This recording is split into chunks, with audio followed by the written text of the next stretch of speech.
ಹರಿ ಓಂ ಗುರುಭ್ಯೋ ನಮಃ. ಆತ್ಮೀಯರಿಗೂ ನಮಸ್ಕಾರ. ಮಾಸ ಭವಿಷ್ಯ ಕಾರ್ಯಕ್ರಮಕ್ಕೆ ತಮ್ಮೆಲ್ಲರಿಗೂ ಕೂಡ ಸ್ವಾಗತ. 2025 ಫೆಬ್ರವರಿ ಈ ತಿಂಗಳಲ್ಲಿ ಸಿಂಹರಾಶಿಯವರಿಗೆ ಯಾವ ರೀತಿ ಇದೆ, 9 ಗ್ರಹಗಳ ಚಲನೆ ಬದಲಾವಣೆಯಿಂದ ಆಗುವಂತಹ ಅನುಕೂಲತೆಗಳು ಏನಿದೆ ಅನ್ನುವಂತಹದನ್ನು ನೋಡೋಣ. ನೋಡಿ, ಈ ತಿಂಗಳಲ್ಲಿ ಬದಲಾಗ್ತಾ ಇರ್ತಕ್ಕಂಥ ಗ್ರಹಗಳು ಅಂತಂದರೆ ಸೂರ್ಯ ಮತ್ತು ಬುಧ ಗ್ರಹ. ನೋಡಿ, ಸೂರ್ಯ ಬಂದು ಮಕರ ರಾಶಿಯಿಂದ 12ನೇ ತಾರೀಕಿಗೆ ಕುಂಭರಾಶಿ ಪ್ರವೇಶ ಮಾಡ್ತಾನೆ.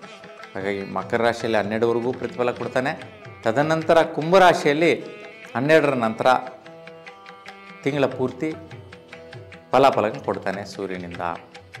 ಇನ್ನು ಬುಧ ಗ್ರಹ ಮಕರ ರಾಶಿಯಲ್ಲಿ 11ನೇ ತಾರೀಕುವರೆಗೂ ಇದ್ದು ಅಲ್ಲಿ ಮಕರ ರಾಶಿಯಿಂದ ಪ್ರತಿಫಲಗಳನ್ನು ಕೊಟ್ಟು ತದನಂತರ ಕುಂಭರಾಶಿಗೆ ಪ್ರವೇಶ ಮಾಡ್ತಾನೆ. 27ನೇ ತಾರೀಕಿಗೆ ಕುಂಭರಾಶಿಯಿಂದ ಮೀನರಾಶಿ ಕೂಡ ಸಂಚಾರ ಮಾಡಿ ನೀಚ ಸ್ಥಿತಿ ಉಂಟಾಗುತ್ತೆ. ಹಾಗಾಗಿ ಬುಧ ಗ್ರಹ 3 ಮನೆಗಳಲ್ಲಿ ಬದಲಾವಣೆ ಮಾಡುವಂತಹದ್ದನ್ನು ಈ ತಿಂಗಳಲ್ಲಿ ನೋಡ್ತೀರಾ. ಹಾಗಾಗಿ 3 ರೀತಿಯ ಪ್ರತಿಫಲಗಳು ಕೊಡ್ತಾನೆ ಬುಧ ಇಲ್ಲಿ. ಹಾಗಾಗಿ ಯಾವ ರೀತಿ ಪ್ರತಿಫಲಗಳು ಕೊಡುತ್ತೆ ಅಂತ ನೋಡಿದ್ರೆ, ನೋಡಿ, ನಿಮ್ಮ ಒಂದು ವೈಯಕ್ತಿಕವಾದಂತಹ ನಿರ್ಣಯಗಳು, ಸ್ನೇಹಿತರ ಜೊತೆಗೆ ಮಾಡುವಂತಹ ಒಂದು ವ್ಯವಹಾರ ಕಾರ್ಯಗಳು ಉತ್ತಮವಾಗಿರುತ್ತೆ, ಶ್ರೇಷ್ಠವಾಗಿರುತ್ತೆ. 12ವರೆಗೂ ಈ ಒಂದು ವಿಚಾರಗಳಲ್ಲಿ ನಿಮಗೆ ಶುಭವಾದಂತಹ ಫಲಗಳು ಕೊಡುತ್ತೆ. 12ರ ನಂತರ ಸೂರ್ಯ ಬದಲಾವಣೆ ಆಗುತ್ತೆ, ಕುಂಭರಾಶಿಗೆ ಪ್ರವೇಶ ಮಾಡ್ತಾನೆ. ಯಾರೆಲ್ಲ ವಿವಾಹ ಆಗದಿರ ಇರತಕ್ಕಂಥವರೆಲ್ಲ ವಿವಾಹ ಕಾರ್ಯಗಳಾಗುವಂತಹದ್ದು, ವಿವಾಹ ಸಂಬಂಧಗಳು ಸಿಗುವಂತಹದ್ದು, ಈ ವಿಚಾರದಲ್ಲಿ ಅಭಿವೃದ್ಧಿಯನ್ನು ನೋಡುವಂತಹದ್ದು ನೀವು ಕಂಡುಕೊಳ್ಳುವಂತಹದ್ದಿರುತ್ತೆ, ಉತ್ತಮವಾಗಿದೆ. ಇನ್ನು ವಿಶೇಷವಾಗಿ ಮನೆ ಕಡೆ ಲಾಭದಾಯಕವಾದ ಆದಾಯಗಳನ್ನ ಗಳಿಸುವಂತಹದ್ದು, ಹಠ ಸ್ವಭಾವದಿಂದ ಪಡೆಯುವಂತಹದ್ದು, ಮತ್ತು ಭೂಮಿ ಕಾರಕತ್ವಗಳಿಂದ ಅಂದರೆ ಭೂಮಿ ಮೇಲಿರ್ತಕ್ಕಂತಹ ವಸ್ತುಗಳಾಗಿರ್ಬೋದು, ಸಲಕರಣೆಗಳಾಗಿರ್ಬೋದು, ಪದಾರ್ಥಗಳಾಗಿರ್ಬೋದು, ಅವುಗಳಿಂದ ಪಡೆಯುವಂತಹ ಒಂದು ಫಲಾಫಲಗಳು ಒಳ್ಳೆಯ ರೀತಿ ಅನುಕೂಲ ಆಗುತ್ತೆ. ಮತ್ತು ಭಾಗ್ಯದ ರೂಪದಲ್ಲೂ ಕೂಡ ಆದಾಯಗಳನ್ನು ಗಳಿಸುವಂತಹದ್ದು, ಅಂದರೆ ಈ ಬೇಕೇ ಬೇಕು ನನಗೆ ಅಂತೇಳ್ಬಿಟ್ಟು ತೊಗೊಂಡು ಬಂದುಬಿಡುವಂತಹ ಭಾಗ್ಯ, ಹಠ ಸ್ವಭಾವದ ಭಾಗ್ಯ, ಮನೆ ಕಡೆ ಕೂಡ ಹಠ ಸ್ವಭಾವದ ಪ್ರತಿಫಲಗಳು ಸಾಧಿಸುವಂತಹದ್ದಿರುತ್ತೆ. ಆದರೂ ಕೂಡ ಸ್ವಲ್ಪ ಅರ್ಧಂಬರ್ಧ ಪ್ರತಿಫಲಗಳು ಸಿಗುವಂತಹ ಸ್ಥಿತಿ ಇರುವಂತಹದ್ದು ಈ ತಿಂಗಳಲ್ಲಿ ನೋಡ್ತೀರ. ಹಾಗೆ ಸ್ವಲ್ಪ ಸುಬ್ರಹ್ಮಣ್ಯ ಸ್ವಾಮಿ ದರ್ಶನ ಮಾಡಿ ಪುಣ್ಯಸ್ಥಳದಲ್ಲಿ ಈ ತಿಂಗಳು ಪೂರ್ತಿ ನಿಮಗೆ ವಿಶೇಷವಾಗಿ ಮನೆ ಕಡೆ ಭಾಗ್ಯದ ವಿಚಾರ, ಲಾಭ ಆದಾಯ ವಿಚಾರ, ಈ 3 ವಿಚಾರಗಳಲ್ಲಿ ಶುಭವಾದಂತಹ ಫಲನ ನೀವು ನೋಡ್ತೀರ. ಇನ್ನು ವಿಶೇಷವಾಗಿ ಹಣಕಾಸಿನ ವ್ಯವಹಾರ ವಹಿವಾಟುಗಳು, ಬಿಸ್ನೆಸ್ ಮಾಡ್ತಾ ಇರ್ತಕ್ಕಂಥವ್ರಿಗೆ ಸ್ನೇಹಿತರಿಂದ ಬರುವಂತಹ ಸೆಟಲ್ಮೆಂಟ್ಸ್ ಆಗುತ್ತೆ. 11ರ ನಂತರ ವಿವಾಹ ಸಂಬಂಧಗಳು ಒಳ್ಳೆಯ ರೀತಿ ಬರುತ್ತೆ. ಆದಾಯದ ವಿಚಾರಗಳು ಅಂದರೆ ಇನ್ವೆಸ್ಟ್ಮೆಂಟ್ ಮಾಡುವಂತಹವರಿಗೆ, ಲೇಔಟ್ ಡೆವಲಪ್ಮೆಂಟ್ ಮಾಡ್ತಾ ಇರ್ತಕ್ಕಂಥವ್ರಿಗೆ, ಇಲ್ಲ ಭೂಮಿಯನ್ನು ಇನ್ನಷ್ಟು ಅಭಿವೃದ್ಧಿಪಡಿಸ್ತಾ ಇರ್ತಕ್ಕಂಥವ್ರಿಗೆ, ಬಿಸ್ನೆಸ್ಗಳು ಮಾಡ್ತಾ ಇರ್ತಕ್ಕಂತಹ ಅವರು ಯಾರೆಲ್ಲ ಇದ್ದೀರಾ ಅಂತಹ ಅವರಿಗೆ ವಿಶೇಷವಾದಂಥ ಆದಾಯ ಬಲಗಳು 11ರ ನಂತರ ಅನುಕೂಲಿಸುತ್ತೆ. 11ನೇ ತಾರೀಕಿನ ನಂತರ ಈ ತಿಂಗಳಲ್ಲಿ ಒಳ್ಳೆಯ ಬಂಧುತ್ವಗಳು, ಸಂಬಂಧಗಳು ಬಂದು ನಿಮಗೆ ವಿವಾಹ ಆಗುವಂಥದ್ದು. ಯಾರೆಲ್ಲ ವಿವಾಹ ಆಗದಿರ ಇದ್ದೀರಾ ವಧುವರರು, ಅಂತಹ ಅವರಿಗೆ ಒಳ್ಳೆಯ ರೀತಿಯ ಬಂಧುತ್ವ ಸಂಬಂಧಗಳು, ಅಂದರೆ ಬಂಧುತ್ವ ಅಂದರೆ ಮನೆ ಕಡೆ ತಂದೆ ತಾಯಿ ಕಡೆ ಒಳ್ಳೆಯ ರೀತಿ ಆಸ್ತಿವಂತರಾಗ್ತೀರಾ, ಮನೆ ಕಡೆ ಆಸ್ತಿ ಸೊತ್ತು ಮನೆ ಇರ್ತಕ್ಕಂತಹದ್ದು, ಬಂಧು ಬಾಂಧವರು ಉತ್ತಮವಾಗಿರ್ತಕ್ಕಂತಹದ್ದು, ಇವೆಲ್ಲ ಒಳ್ಳೆಯ ರೀತಿಯ ಸಂಬಂಧಗಳು ಸುಖವಾಗಿರುತ್ತೆ, ಒಳ್ಳೆಯ ರೀತಿ ಇರುತ್ತೆ.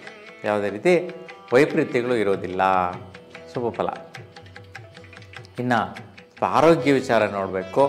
ಆರೋಗ್ಯದ ವಿಚಾರದಲ್ಲಿ ಸ್ವಲ್ಪ ಥ್ರೋಟ್ ಸಮಸ್ಯೆ ಮತ್ತು ಶ್ವಾಸಬಾಧೆಯ ಸಮಸ್ಯೆಗಳು ಬರುವಂತಹದ್ದು ಇರುತ್ತೆ. ಹಾಗೆ ಮತ್ತು ENT ಸಮಸ್ಯೆಗಳು ಬರುವಂಥದ್ದು, ಕಣ್ಣು, ಕಿವಿ, ಮೂಗು, ತಲೆನೋವು, ಗಂಟಲು ಸಮಸ್ಯೆ, ಶ್ವಾಸಬಾಧೆ ಇವು ಬರುವಂತಹ ಸಾಧ್ಯತೆ ಇರುತ್ತೆ. ಹಾಗಾಗಿ 3 ಗ್ರಹಗಳ ಪರಿಹಾರ ಮಾಡಿಕೊಂಡ್ರೆ ಶ್ರೇಷ್ಠ ಫಲ. ಯಾವುವು ಆ 3 ಗ್ರಹಗಳು ಅಂದರೆ ಗುರುಗ್ರಹ, ಶುಕ್ರ, ರಾಹುಗ್ರಹ. ಈ 3 ಗ್ರಹಗಳ ಒಂದು ಪರಿಹಾರ ಮಾಡಿ ಆರೋಗ್ಯದಲ್ಲಿ ಯಾವುದೇ ರೀತಿ ತೊಂದರೆಗಳು ಬರೋದಿಲ್ಲ. ಇಲ್ಲಾಂದರೆ ಬಿದ್ದು ತಲೆಗೆ ಪೆಟ್ಟಾಗುವಂತಹದ್ದು, ಜಲಕಂಟಕಗಳು ನೀರಲ್ಲಿ ಬಿದ್ದು ತಗುಲಿಸ್ಕೊಳ್ಳುವಂತಹದ್ದು, ಇಲ್ಲ ಪ್ರಾಣಕ್ಕೆ ಆಪತ್ತು ಬರುವಂತಹದ್ದು, ಮತ್ತು ಶ್ವಾಸಬಾಧೆ, ಥ್ರೋಟ್ ಸಮಸ್ಯೆ, ಬಾಧೆಗಳು ಇವೆಲ್ಲ ಬರುವಂತಹ ಸಾಧ್ಯತೆಗಳಿರುತ್ತೆ. ತುಂಬ ಜಾಗೃತಿಯಿಂದ ಇರೋದು ಉತ್ತಮ ಫಲ. ಈ 3 ಗ್ರಹಗಳ ಪರಿಹಾರ ಮಾಡ್ಕೊಳ್ಳಿ, ಯಾವುದೇ ರೀತಿ ಅವಘಡಗಳು ಉಂಟಾಗೋದಿಲ್ಲ.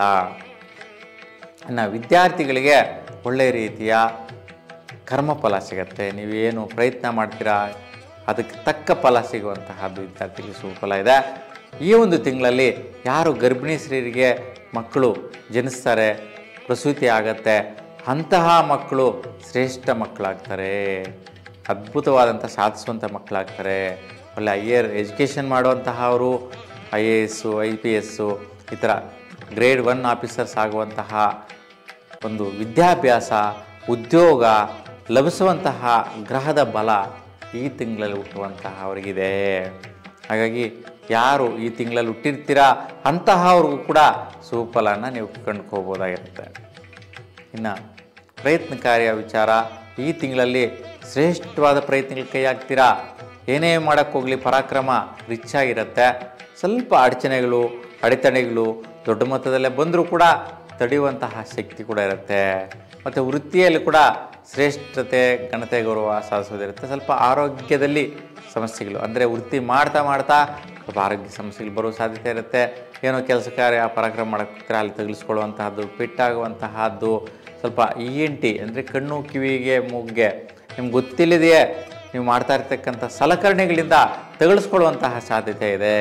ನೋಡಿ, ಈ ವಿಚಾರ, ಇಂತಹ ವಿಚಾರಗಳು ಸ್ವಲ್ಪ ಗಮನಿಸ್ತಾ ಇರಬೇಕು ನೀವು. ಆವಾಗ ನಿಮಗೆ ಆ ಒಂದು ತೊಂದರೆಗಳು ಬರುವುದಿಲ್ಲ. ಆರೋಗ್ಯದ ವಿಚಾರಕ್ಕೆ, ದೈಹಿಕವಾಗಿ ನಾಳೆ ಹೇಳುವಂತಹ ವಿಚಾರಗಳಲ್ಲಿ ತೊಂದರೆಗಳು ಎದುರಿಸುವಂಥ ಸ್ಥಿತಿ ಬರೋದಿಲ್ಲ. ಹಾಗಾಗಿ ಬಹುಮುಖ್ಯವಾಗಿ ಅಮ್ಮನವರ ದರ್ಶನ ಮಾಡಿ ಕುಂಕುಮಾಷ್ಟೋತ್ತರ ಮಾಡಿಸ್ಕೊಳ್ಳೋದ್ರಿಂದ ಈ ಒಂದು ಆರೋಗ್ಯದ ವೈಪರೀತ್ಯಗಳೆಲ್ಲ ಕೂಡ ನಿವಾರಣೆ ಆಗುತ್ತೆ. ಇನ್ನು ವಿಶೇಷವಾಗಿ ನಮ್ಮ ಸ್ನೇಹಿತರು, ಮಿತ್ರರಿಂದ ಒಳ್ಳೆಯ ಮನೆ ಕಡೆ ಬರುವಂತಹದ್ದು, ದಂಪತಿಗಳಿಗೆ ಸಹಕಾರ, ಸಪೋರ್ಟ್ ನೀಡುವಂತಹದ್ದು ಒಳಿತಾಗಿರುತ್ತೆ. 12ರ ನಂತರ ಸ್ವಲ್ಪ ದಂಪತಿಗಳ ಮಧ್ಯೆ ಕ್ಷುಲ್ಲಕವಾದಂತಹ ಕಾರಣಗಳಿಗೆ ಟೆನ್ಷನ್ಸ್ ಬರುವಂತಹ ಇರುತ್ತೆ. ಮಿತ್ರರಿಂದ ಯಾವುದೋ ಒಂದು ರೀತಿ ಟೆನ್ಷನ್ ಬಂದು ಬೀಳುವಂತಹದ್ದು, ಆ ವಿಚಾರದಲ್ಲಿ ಸ್ವಲ್ಪ ಕಸಿವಿಸಿ ಆಗುವಂತಹದ್ದು, ಮನೋವ್ಯಥೆ ಆಗುವಂತಹದ್ದು, ದೀರ್ಘವಾಗಿ ಆಲೋಚನೆ ಮಾಡುವಂತಹದ್ದು ಇವೆಲ್ಲವೂ ಕೂಡ ಬರುವಂತಹದ್ದು ಹೆಚ್ಚಾಗಿರುತ್ತೆ. ಹಾಗೆ ಸ್ವಲ್ಪ ಶನಿಯ ಪರಿಹಾರ ಮಾಡಿ ಶುಭದಾಯಕವಾದ ಫಲವನ್ನು ಪಡಿತೀರಾ. ನೀವು ಈ ರೀತಿ ಸಮಸ್ಯೆಗಳು ಬರ್ತಾ ಇದೆ ಅಂದರೆ ಮನೆಯಲ್ಲೇ ಕೂಷ್ಮಾಂಡ ದೀಪವನ್ನು ಬೆಳೆಸಿ 3 ಎಣ್ಣೆಯನ್ನು ಮಿಕ್ಸ್ ಮಾಡಿ ಮನೆಯಲ್ಲಿ ತುಂಬ ಶುಭ ಫಲವನ್ನು ಪಡಿತೀರಾ. ಇನ್ನು ವಿಶೇಷವಾಗಿ ಆರೋಗ್ಯದಲ್ಲಿ ಸ್ವಲ್ಪ ತಲೆನೋವು, ತಲೆಭಾರ, ಬಿದ್ದಗಿಸ್ಕೊಂಡ್ರೆ ತಲೆಗೆ ಪೆಟ್ಟಾಗುವಂತಹದ್ದೆಲ್ಲ ಇರುತ್ತೆ. ಅದಕ್ಕೆ ಶಕ್ತಿ ಮಾತೆ ದರ್ಶನ ಮಾಡಿದ್ರೆ ಈ ಒಂದು ವೈಪರೀತ್ಯಗಳೆಲ್ಲ ನಿವಾರಣೆ ಆಗುತ್ತೆ. ಹಣಕಾಸು ವಹಿವಾಟು ವ್ಯವಹಾರಗಳ ವಿಚಾರದಲ್ಲಿ ಸ್ವಲ್ಪ ಟೆನ್ಷನ್ಸ್ ಇರುತ್ತೆ. ಅದಕ್ಕೋಸ್ಕರ ಈ ಒಂದು ವೈಪರೀತ್ಯ ನಿವಾರಣೆಗೋಸ್ಕರ ಬಹುಮುಖ್ಯವಾಗಿ ಗಿಡದ ಪೂಜೆ ಮಾಡಿ ಶುಭದಾಯಕವಾದ ಫಲ ಪಡೀತೀರಾ. ಒಟ್ಟಾರೆಯಾಗಿ ಒಂದು 3-4 ಗ್ರಹಗಳ ಒಂದು ವ್ಯತ್ಯಯಗಳಿದ್ದರೂ ಕೂಡ ಸುಫಲಗಳು ಕೂಡ ಅಷ್ಟೇ ಪ್ರಮಾಣದಲ್ಲಿದೆ. ನಿಮ್ಮೆಲ್ಲರಿಗೂ ಕೂಡ ನಿಮ್ಮ ಇಷ್ಟ ದೇವರ ಅನುಗ್ರಹ ಸದಾಕಾಲ ಇರಲಿ ಅಂತ ಭಗವಂತನಲ್ಲಿ ಪ್ರಾರ್ಥಿಸ್ತಾ ಎಲ್ರಿಗೂ ಕೂಡ ಶುಭವಾಗಲಿ. ನಮಸ್ಕಾರ.